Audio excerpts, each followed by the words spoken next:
চৌধুরী বাড়িতে আজ আনন্দের পরিবেশ, সকলে মিলে ছুটি আনন্দ উপভোগ করছে।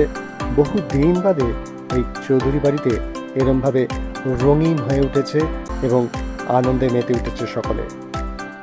কম্পাসের ইচ্ছে হঠাৎ করে নাচ শুরু করল বিহানের মা ও কাকিমা।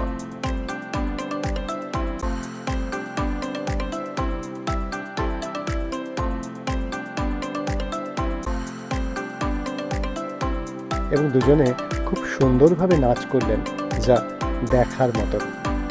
কম্পাস সিরিয়ালে এই নাচটি দেখার জন্য অবশ্যই এই পর্বটি আপনারা দেখতে পারেন। তার বেশ কিছু ছবি আপনাদের জন্য তুলে ধরলাম। দেখতে থাকুন এক ক্লিকেই বিনোদন।